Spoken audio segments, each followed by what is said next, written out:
Hi, Reggie. Hi, Jonathan. Thanks for joining us tonight.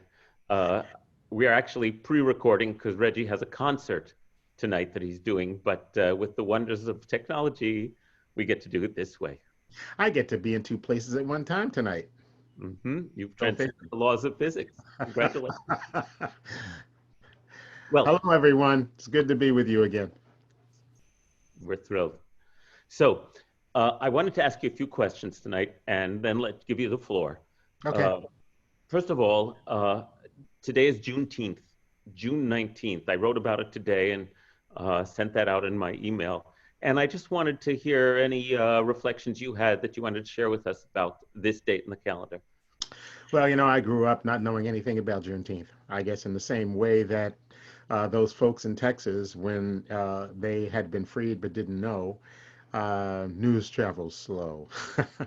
But growing up in a community at a time in the 50s and 60s when uh, Black history and the events and accomplishments of our heritage were not really an issue. So the news really hadn't come to us in those years that there was this delay, in the freedom of people. And I find it so poignant, really, that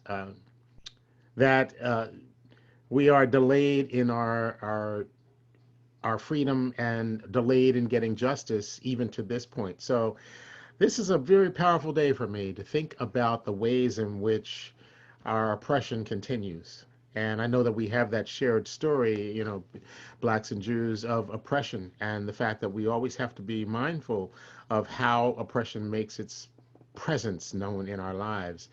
African Americans, certainly, there have been many gains, there have been many things that we have accomplished. Most of them still remain unknown because they are still within our own community. But we've been part of the fabric of this nation since before it was a nation. So I think about the fact that over, 300 plus years, we have been continually trying to reach a point where freedom is viable for us, where oppression is not on our shoulders and our backs and in our hearts and stomachs every moment of the day. And on your neck. Juneteenth is a reminder that, as much as we have managed to achieve, and with the allies who have tried to help us do that, just like those slaves in Texas who found out after the fact that they actually were free, we are finding ourselves questioning again, how do we get freedom? And looking at the events of the last few weeks, we're reminded again that we still have a long way to go. And that it's a long struggle. Yeah. And Struggle being a hopefully, key word. this is a moment where we move two steps forward and not backward. Yeah, well, I often tell people, the show that I'm doing tonight is Deeper Than the Skin with my friend Greg Greenway. And as we often say in that show, the struggle is never ending, not because our hearts don't want it to be over, but because there are forces, systems, and people who are committed to it never happening.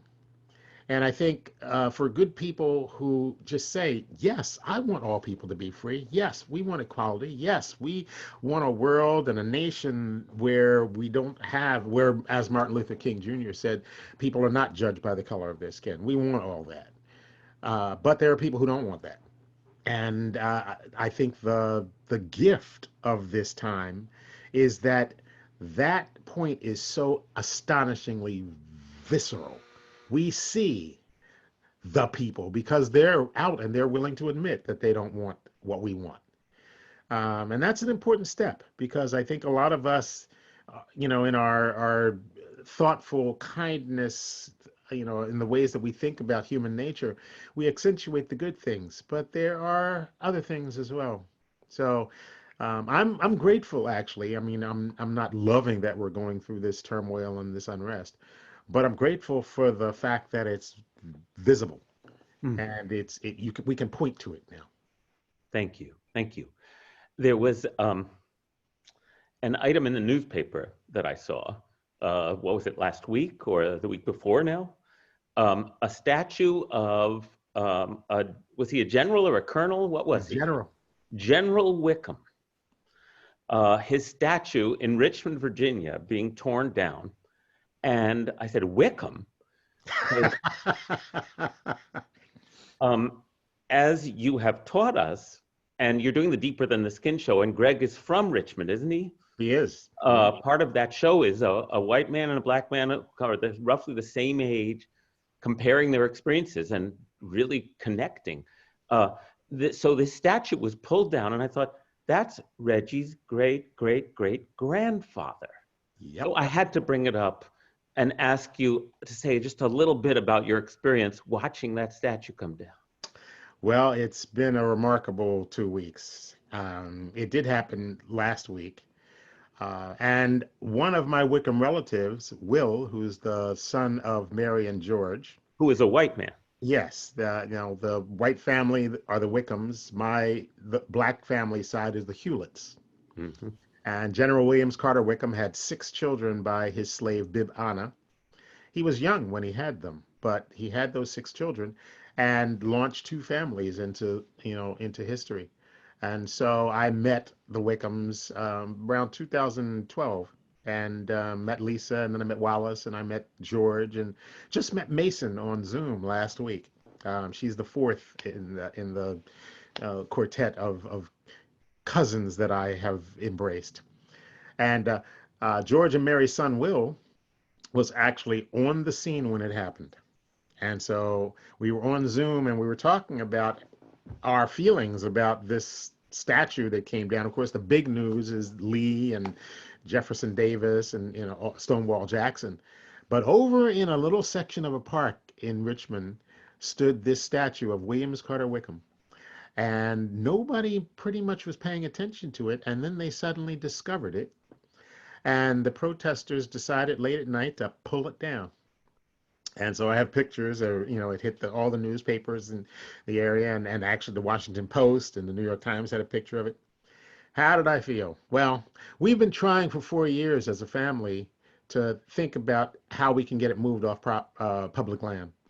And we've been having these meetings, and Will and his brother Clayton actually wrote a letter 3.5 years ago to the Richmond paper, the Times Dispatch, and also to the city council, saying that as descendants of General Wickham and 2 white male young men, they believed that statue needed to be moved. It needed to be out of the public eye. And there's all kinds of bureaucratic process that went on with that, and it stalled, as so many of them did. So on, I think, Monday night 2 weeks ago, the protesters cut through all the bureaucratic mess and put Mr. Wickham on the ground. And we know that now the city has him. He is somewhere in a warehouse. And but our feelings as we shared them were interesting. All of the family was interested in seeing that statue resolved. But all of us don't have the exact same feelings about how that happened. Mm-hmm. And it was fascinating to share that, and we'll continue. We have written a letter now that we will send out, basically saying that we think this is a move forward in history. And the black and the white cousins. And it is another opportunity for us to, within our ranks, to talk about what this means for us as a family going forward. That's remarkable, Reggie. The fact that all these Confederate statues are coming down all over the place, but that in this case, we can get a sort of an inside experience by talking to you, and you by talking to your Wickham cousins. May it be another healing in your relationship with them. I'm seeing the healing in real time, and at the same time, it's stirring. Because as I said, the opinions that were voiced, Will and Clayton were like, yes, it happened and we're happy. And they didn't care how it came down. Mm-hmm. And some of the older, their mom and dad and some of the older Wickhams are thinking, yeah, we're glad it came down. But, they have mixed feelings about this process. That's right. That's right. Yeah. Well, Martin Luther King's letter from the Birmingham jail has been all over the place recently, because he said white moderates who say it should happen in its right way and in its right time are, so I've been thinking about that a lot. When is the right time and what is the right way? Yeah. And so Yes. I'm thinking about that a lot. And that would be a good way to lead into the last question I want to ask you tonight, just in the interest of time, Hmm. which is that so this moment is upon us. We're looking to you as our friend to share with us what you'd like your white friends and allies in this moment here in the Woodstock Jewish congregation to know. What would you like to say to us? And I appreciate, since I know you're getting these kinds of requests all the time, Mm. because you've built so many bridges with so many different kinds of people and so many white people. So thank you for doing this with us. What would you like to share with us in that vein, so that we're, so that we can be the best allies we can? Well, I think that first of all, I say thank you. I say thank you for the awareness and thank you for the connection. Thank you for the relationship. Thank you for allowing your hearts to open and to feel this moment. I think the power of this moment and the shift is that for a variety of reasons, we have all been opened up. We've been opened up because of COVID-19. We've been opened up because of danger to our livelihoods, or having to sit in our houses for days on end. We've been we are in danger because there's a virus that might kill us. We are in danger because we can't see those that we loved. All of that, and then we have all of these astonishing incidents happen: Breonna Taylor and Ahmaud Arbery, and then George Floyd. But it's not as if those things hadn't happened before. So it's particularly poignant, and this is a moment that we will obviously look back in history and say, oh, an opening, an opportunity. So I would like all of you to seize this opportunity, and not in rushing out to do various things. I think it's important, certainly, that we begin to look at ways that we can make a difference. There are things that we can do. Certainly marching is one of them. Maybe joining an organization that's working for the furtherance of freedom and justice, whether that's Black Lives Matter or the NAACP, or Color of Change, or whatever that might be. And join with the idea that you want to listen. uh, Obviously we can't necessarily go to meetings at this time, but get involved with something that opens up your awareness in a different way. We need to think about the selection cycle. We need to think about getting people out to vote. We need to think about being proactive in talking to those that we know, about voter suppression, about getting people registered, about the ways in which this system is trying to take away that opportunity for millions of Americans, and particularly African Americans. Uh, and I saw a list: 75 things white people can do, in the New York Times, and we need to peruse those lists and think, very critically, in a very starting small with some of the things that are suggested. Reading more is certainly one. Watching movies that will begin to expand your experience of why those moments happen for Breonna Taylor and George Floyd, why they have happened. I have so many stories of being on the New Jersey Turnpike, or being in New Orleans, Louisiana, or being here 10 minutes from my home in upstate New York, and encountering the police and being fearful for my life that I would not come out of those interactions. So eventually, I think, talking to Black friends you have, or people of color, hearing their stories in a different way, not just as some story that happened in some big universe, but a personal story. I think the thing with George Floyd is he became a person to many people, crying for his mother, struggling for breath under such a poignant and startling display of hostility, brutality, and oppression.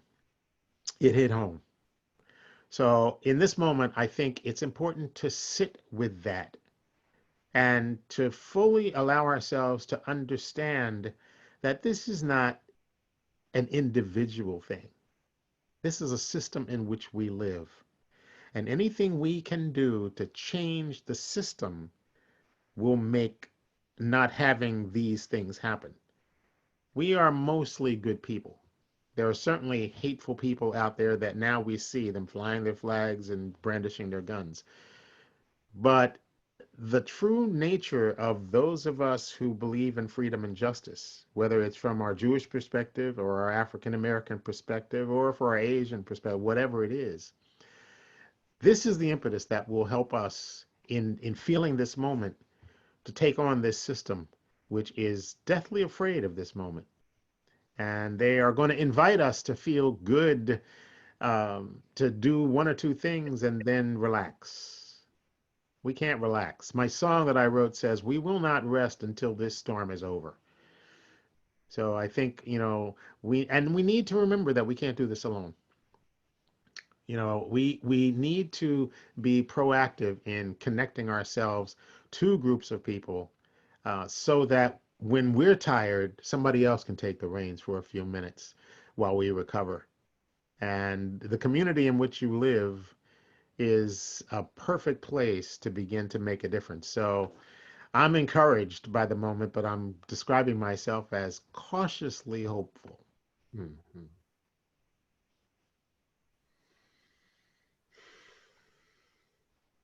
Thank you, Reggie. Thank you, Jonathan. I love you. I love you too.